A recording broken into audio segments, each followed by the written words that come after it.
Oi, tudo bem com você? Estamos aqui juntos para a aula 14. Já estamos aí começando a entrar nas nossas finalizações. Nosso tema de hoje é comunicação eficaz. Como é que a gente se comunica? Como é que a gente ouve? Como é que isso pode interferir aí nos nossos resultados e interfere nos resultados das empresas? Começo com uma história que é de pessoas, nem é da empresa, é no lado pessoal, de um casal. Um casal que estava fazendo 50 anos de casados. Esse casal, ela estava preparando o pão com manteiga para ele, e nesse dia, como eles estavam fazendo 50 anos de casados, ela pensou assim: hoje eu vou dar a casca para ele e vou ficar com o miolo.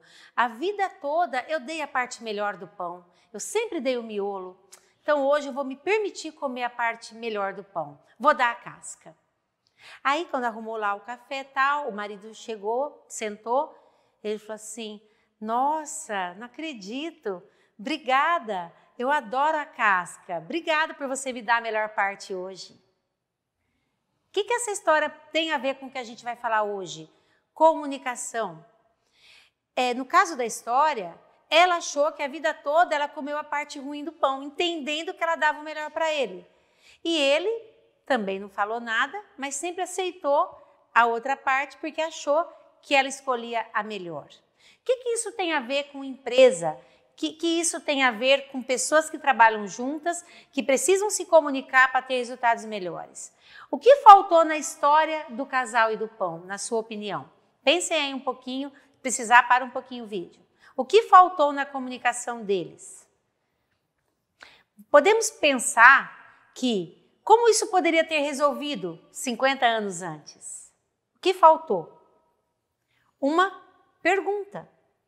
Por exemplo, a esposa podia falar assim: qual é a parte que você mais gosta do pão? Ou vice-versa. Ou se ele pegou sempre a parte que ela sempre deu o miolo, se ela desse o miolo, ele poderia falar: qual é a parte que você mais gosta do pão? Você gosta da casca? Porque a ideia aqui é que a gente tem que fazer perguntas sem antes já ter definições, ou achar que o outro gosta, ou achar que o outro prefere, ou achar que o cliente não quis, achar que o cliente não ia querer o produto. Então nós temos que aprender a fazer perguntas. Comunicação é isso, você dá direito à pessoa a se expor, a exprimir a opinião, a falar o que ela pensa sobre. Isso é valioso demais. Vocês podem guardar essa história para que vocês, a partir de hoje, façam perguntas antes de achar que o outro pensa algo sobre um assunto. Vamos então, a comunicação eficaz. Assertividade, vamos entender o que é isso? É a habilidade social de fazer afirmação dos próprios direitos, expressar pensamentos, sentimentos, crenças de maneira direta, clara, honesta, apropriada ao contexto, de modo a não violar o direito das outras pessoas e também não violar o seu. A postura assertiva é uma virtude, pois se mantém no justo meio termo entre dois extremos inadequados, um por agressão, que é o excesso, e outro por falta, que é a submissão. Ser assertivo é dizer sim e dizer não quando for preciso. Essa definição de assertividade, eu gosto muito de trabalhar ela nesse momento aqui da comunicação, porque nós todos temos que fazer ajustes na nossa comunicação. Isso tem muito a ver com o jeito que a gente faz, com o nosso padrão automático de comunicação, que às vezes a gente fala de forma muito objetiva, e isso é bom. Nós temos que ser objetivos. Olha como que isso é bom para a empresa, como que isso é bom para a sua equipe. A gente só tem que cuidar do excesso, porque se a gente for objetivo demais, pode sugerir agressividade, ou podemos ser agressivos. E tem o outro lado da comunicação, que é a não assertividade. No caso aqui é o que fala, a submissão. Submissão tem a ver com você não falar não querer que o outro se sinta magoado, achar que você vai fazer mal para o outro, que é o caso lá do casal, do pão. Será que um ficou com medo de perguntar para o outro, porque o outro podia achar ruim? É porque ela não quer mais me dar a melhor parte do pão? Tirem isso de vocês. A partir de hoje, sejam assertivos. Façam perguntas e respondam. Se você, por exemplo, é um deles, qual parte você gosta mais do pão? Olha, eu gosto do miolo. Não me importo de deixar a casca para você. Aí ele vai falar, não, então vamos combinar. De repente, eles combinam ali, né? Revezam para cada um comer o que gosta. Se coincidisse de ser a mesma parte. Percebe como tudo aí tem a ver com fazer perguntas e ser receptivo às respostas e falar de forma clara o que você pensa. Se a gente entende que é possível fazer esse ajuste na nossa comunicação, fica mais fácil de falar não, obrigado, não, eu não quero, olha, eu prefiro assim, mas fique à vontade se você quiser escolher. Tudo isso eu trago para vocês porque a ideia é que vocês façam uma mudança na comunicação de vocês em todos os momentos, no trabalho e na sua vida pessoal. Vamos entender agora a diferença entre informar e comunicar. Segundo Gil, que é um dos nossos autores, existe uma diferença entre informar e comunicar. Informar é um ato unilateral, é como se envolvesse uma pessoa só. E envolve um movimento da pessoa que tem algo a informar. É como se ela não considerasse o outro lado, ela não considera como se fosse uma conversa. Comunicar significa tornar algo comum, fazer-se entender, provocar reações no interlocutor. Um exemplo aqui dessa diferença até me veio agora. Eu aqui estou falando com você, não estou vendo você, só que eu estou me comunicando com você. Eu estou buscando uma forma de fazer com que você entenda o que eu estou trazendo, de que forma o que eu estou falando aqui pode ser importante para você, para o seu trabalho, para os seus resultados. Eu não estou só informando, a diferença é que eu estou me comprometendo com o entender seu. Eu tenho que fazer esse compromisso comigo. A minha comunicação só vai ser boa, os meus resultados só vão ser bons se eu me fazer entender por você. Essa é a diferença entre informar e comunicar. Vamos entender um processo de comunicação que está aí também no seu livro, que é bacana. É bacana a gente entender, mas depois a gente também leva para a nossa prática. A gente tem aqui sempre o emissor, é a pessoa que vai falar algo, informar algo, se comunicar. Ele vai ter a mensagem que ele vai comunicar e do outro lado é o receptor, a pessoa que vai receber a mensagem. Aí logo abaixo, vamos voltar. O emissor, ele tem um significado para emitir, que é algo que ele vai informar, a comunicação que ele quer informar, algo que ele quer ensinar. Então tem um significado, ele tem algo para entregar para outra pessoa. E ele faz isso através do codificador, que é a mensagem, é como se fosse de que forma ele vai levar o significado. Normalmente através da fala. Mas nós vamos ver ainda né, nesse capítulo que nós temos outras formas de passar a informação. Pode ser fala, pode ser pelos gestos, até pelo silêncio. Esse é um codificador que vai passar a informação para o outro. Aí passa por um canal de comunicação, que aí vem a parte externa, né, vem às vezes os ruídos, ou vem realmente o canal que você pode usar. Você está falando por telefone ou por WhatsApp, enfim. Aí tem muitas ferramentas. E aí vai chegar no receptor, que vai decodificar a informação. Então, aquele significado que entrou lá, ele está trazendo aqui. Ele saiu de lá através da fala, o decodificador, então, ele está ouvindo, ele está recebendo a informação e vai ter, então, a compreensão. A gente fala desse processo porque vocês viram quantos elementos estão aí. Nós entendemos que comunicação é algo que pode ter assim, tanta influência nos nossos resultados e às vezes a gente precisa conhecer um pouco mais disso para que a gente tome aí os nossos cuidados. Saber realmente como falar, o que significa a nossa fala oral, gestos, corpo, tudo isso tem muito a ver com a mensagem que o outro vai receber. Vamos entrar um pouquinho nisso? As modalidades de comunicação, então, como seriam?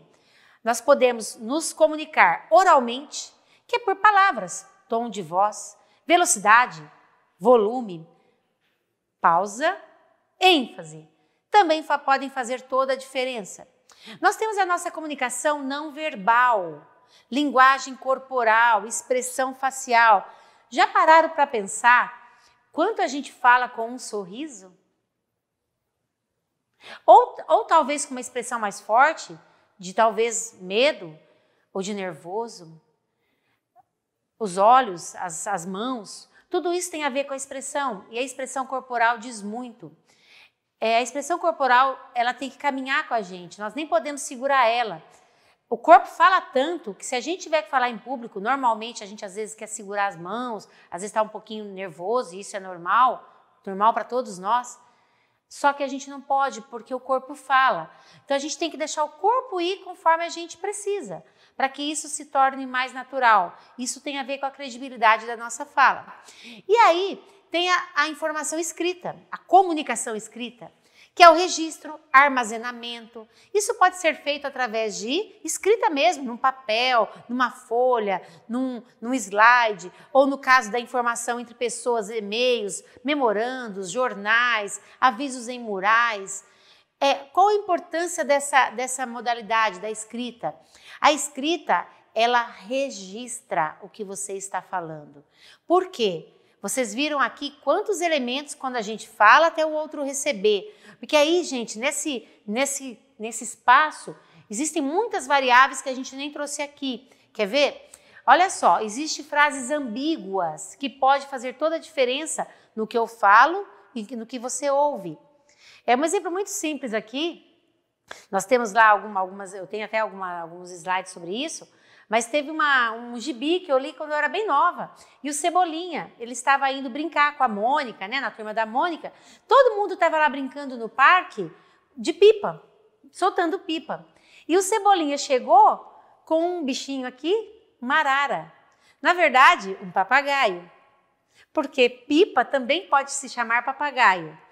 Eu trago esse exemplo para vocês entenderem o que é ambiguidade, quando a mesma palavra tem um duplo sentido.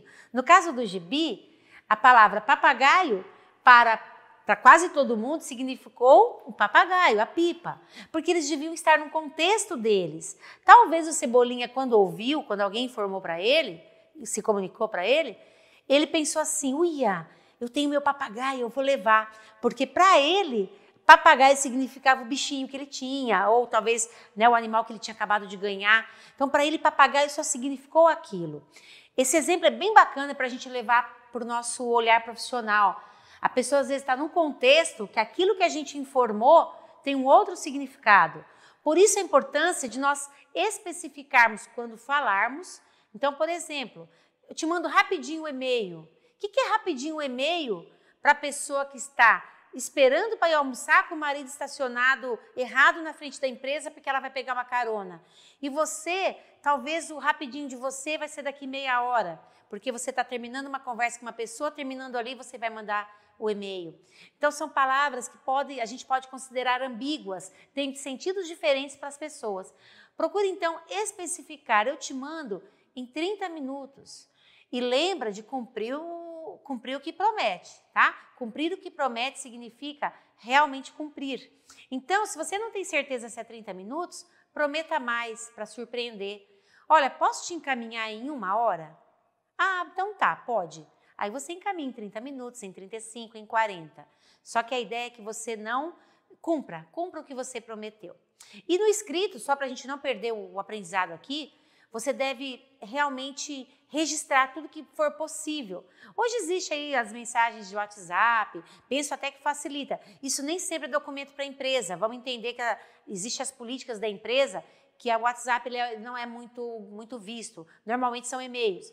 Mas a gente pode documentar para que não corra risco. Às vezes eu falo papagaio e a pessoa entende o papagaio. Então isso não tem erro.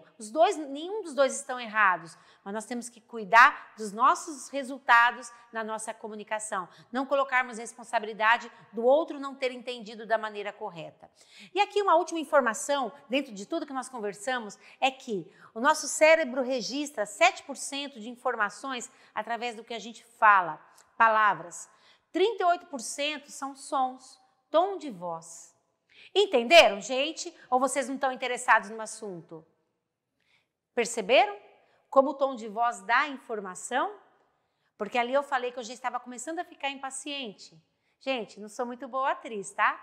Mas acredito que deu para vocês perceberem que o tom de voz fala muito do que a gente sente. Então nós podemos cuidar disso. 7% palavras, 38% tom de voz e 55% é linguagem não verbal, é o nosso corpo. Então vamos cuidar um pouquinho, nos alinhar, falar de forma adequada. E se a gente não concordar com algo, não é para fazer de conta que está tudo bem, é realmente falar. Por exemplo, a minha aula aqui, acredito que já está começando a exceder. Se eu tiver que negociar, eu posso fazer perguntas. Posso pedir 2 minutos? E aí eu termino. Ou então a gente já fala, pessoal, a gente finaliza a aula. Mas desde que o corpo esteja de acordo com o que a gente está sentindo. Vale a pena esse treino da gente vender ideias, da gente melhorar então a nossa comunicação, para a gente ser melhor entendido e todo mundo vai ganhar com isso. Vamos lá, gente? O que vamos levar de hoje? Muita coisa aí para a gente treinar. Acerte a sua comunicação, ouça o outro, realmente tenha assertividade em falar, não, muito obrigado. Ou então, hoje eu não posso fazer isso. Pode ser dentro de uma semana, ou pode ser até sexta-feira. Especifique o que você precisa falar. Você vai ver que todos vão ter resultados melhores e a sua credibilidade também vai ganhar com isso. Até a próxima aula.